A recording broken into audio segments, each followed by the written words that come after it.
Hello बच्चों, ततारा बमीरो कथा भाग 3 आज हम करने वाले हैं। इसके अंतर्गत हम करेंगे भाषा अध्ययन के बचे हुए प्रश्न। इसके अलावा पदबंध, जी हाँ, पद और शब्द का एक वीडियो मैं आपको दे चुकी हूँ। उसी के अंतर्गत आता है पदबंध। तो आज की वीडियो में हम करेंगे पदबंध की परिभाषा और कुछ उदाहरण। बच्चों, वीडियो पूरा देखें, अंत तक हमारे साथ बने रहें, पढ़ते रहें और यदि वीडियो पसंद आता है तो लाइक करें, शेयर करें और यदि अभी तक चैनल को सब्सक्राइब नहीं किया है तो सब्सक्राइब कर लें, क्योंकि हमारे चैनल के द्वारा करवाई जा रही है 9th और 10th की संपूर्ण तैयारी, जिसके अंतर्गत आपकी पाठ्य पुस्तक, आपकी पूरक पाठ्य पुस्तक, इसके अलावा व्याकरण और आपके एग्जाम के लिए एग्जाम से पहले होने वाला रिवीजन। तो बच्चों, हमारे चैनल के साथ जुड़े रहें, चैनल को सब्सक्राइब करें और वीडियो को दोस्तों के साथ शेयर करें। आज के वीडियो का पहला प्रश्न देख सकते हैं आप अपनी स्क्रीन पर। प्रश्न नंबर 10। किसी तरह आँच रहित एक ठंडा और उबाऊ दिन गुजरने लगा। वाक्य में दिन के लिए किन किन विशेषणों का प्रयोग किया गया है? आप दिन के लिए कोई 3 विशेषण और सुझाइए। बच्चों, प्रश्न थोड़ा बड़ा है, लेकिन होता क्या है कि कभी कभी प्रश्न बच्चों के समझ में नहीं आता है, तो इसलिए हमें प्रश्न को बार बार पढ़ना चाहिए। किसी तरह आँच रहित एक ठंडा और उबाऊ दिन गुजरने लगा, ये है आपका प्रश्न। इसमें आपको विशेषण ढूंढना है। तो आपको पता है विशेषण किसे कहते हैं? ठंडा और उबाऊ दिन, ठीक है। तो इसमें ठंडा और उबाऊ विशेषण है।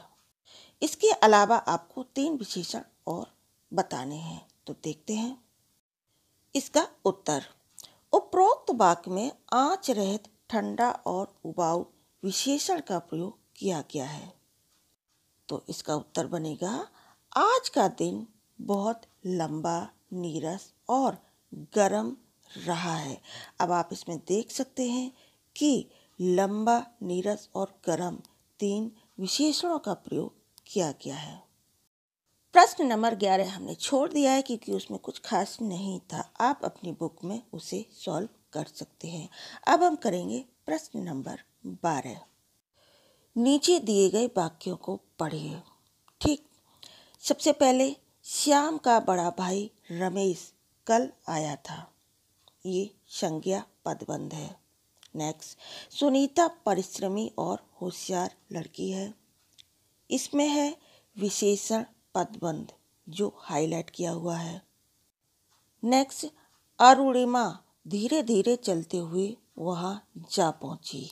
ये क्रिया विशेषण पदबंध है। नेक्स्ट, आयुष सुरभि का चुटकुला सुनकर हंसता रहा। ये क्रिया पदबंध है।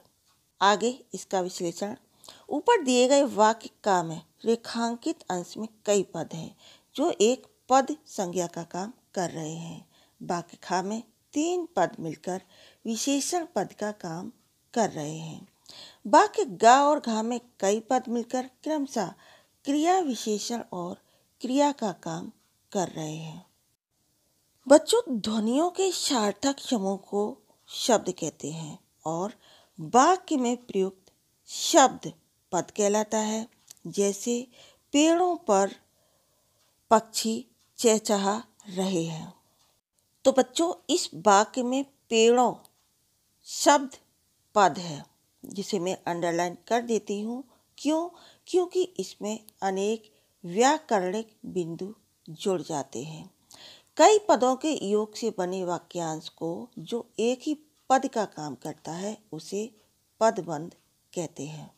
बच्चों, पद और शब्द के अंतर्गत एक वीडियो मैंने डाला हुआ है, आप उसे ज़रूर देखें। उसके अंतर्गत आगे और भी वीडियो आएंगे जिसमें आपको सारी बातें क्लियर हो जाएंगी। कहने का मतलब ये है कि जब किसी शब्द का प्रयोग हम वाक्य में करते हैं तो वह शब्द न रहकर पद बन जाता है। क्यों? क्योंकि वह व्याकरण के नियमों में बंध जाता है। इसी तरह से पदबंध वाक्य का एक अंश होता है। पदबंध मुख्य रूप से 4 प्रकार के होते हैं: संज्ञा पदबंध, क्रिया पदबंध, विशेषण पदबंध और क्रिया विशेषण पदबंध। ठीक, अब इसमें एक प्रश्न और किया गया है, वाक्यों के रेखांकित पदबंधों का प्रकार बताइए। ठीक है, तो इसमें सबसे पहले है, उसकी कल्पना में वह एक अद्भुत साहसी युवक था। ये है विशेषण पदबंध। नेक्स्ट, ततारा को मानो कुछ होश आया, ये होगा क्रिया पदबंध। नेक्स्ट, वह भागा भागा वहाँ पहुँच जाता, ये है क्रिया विशेषण पदबंध। नेक्स्ट, ततारा की तलवार एक विलक्षण रहस्य थी, ये होगा विशेषण पदबंध। नेक्स्ट, उसकी व्याकुल आंखें वामिरों को ढूंढने में व्यस्त थीं, ये है संज्ञा पदबंध। तो बच्चों, ये थे पदबंध से संबंधित कुछ प्रश्न। स्टार्टिंग में हमने कुछ वाक्य किए, उसके बाद में हमने उन्हें समझा, इसके बाद हमने पदबंध के प्रकार किए। ठीक, और उसके बाद प्रकार से संबंधित कुछ वाक्यों को हल किया। आइए अब हम पदबंध की डेफिनेशन अलग से समझ लेते हैं, तो आपको और अच्छी तरह से क्लियर हो जाएगा। सबसे पहले हम पद को समझते हैं।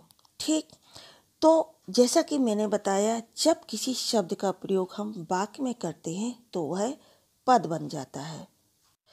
जैसे आज दिवाली है, अब मैंने पूछा कि दिवाली शब्द है या पद, तो आप कहेंगे दिवाली पद है। क्यों? क्योंकि दिवाली का प्रयोग वाक्य में किया गया है।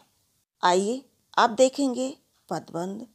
तो कई पदों के योग से बना वाक्यांश जो एक ही पद का काम करता है पदबंध कहलाता है। दूसरे शब्दों में पदबंध वाक्य का एक अंश होता है। जब एक से अधिक पद मिलकर एक व्याकरणिक इकाई का काम करते हैं और उसी बंधी हुई इकाई को पदबंध कहा जाता है। जैसे सड़क पर गिरा हुआ थैला राम का है। अब आप देख सकते हैं कि अंडरलाइन किए गए सभी शब्द पदबंध हैं। पदबंध क्यों कहा गया है इन्हें? क्योंकि ये एक शब्द नहीं है, कई शब्द हैं। क्लियर? अब आइए देखते हैं कि इसके कुछ नियम हैं। ठीक, तो पदबंधों में विकारी और अविकारी दोनों प्रकार के शब्द हो सकते हैं। तो बच्चों, विकारी और अविकारी शब्दों पर मैंने अलग से वीडियो बनाया है, आप उसे जरूर देख लें। आइए देखते हैं उदाहरण। मोटा लड़का हॉकी खेलता है। ठीक, तो मोटा लड़का क्या है? ये पदबंध है। लेकिन नेक्स्ट, मेरी चाची जी ने मुझे एक उपयोगी पुस्तक दी है। सुधा सामने वाली बिल्डिंग में रहेगी। दिल्ली से आए मेहमान घूमने गए हैं। बराबर के घर में रहने वाला लड़का हंस रहा है। तो बच्चों, ये सभी उदाहरण पदबंध से संबंधित है। ये एक इम्पॉर्टेंट टॉपिक है।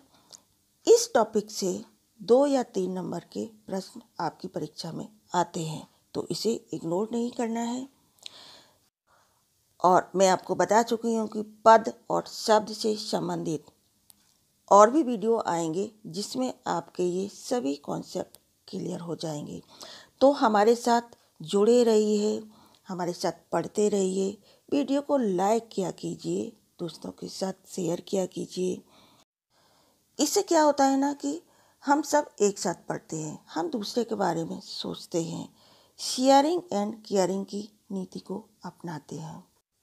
ठीक, एक साथ अपनी समस्याओं का निवारण करते हैं। तो बच्चों, इसी तरह पढ़ते रहिए, हंसते रहिए, खुश रहिए और हमारे साथ जुड़े रहिए। Thanks for watching this video. शुक्रिया।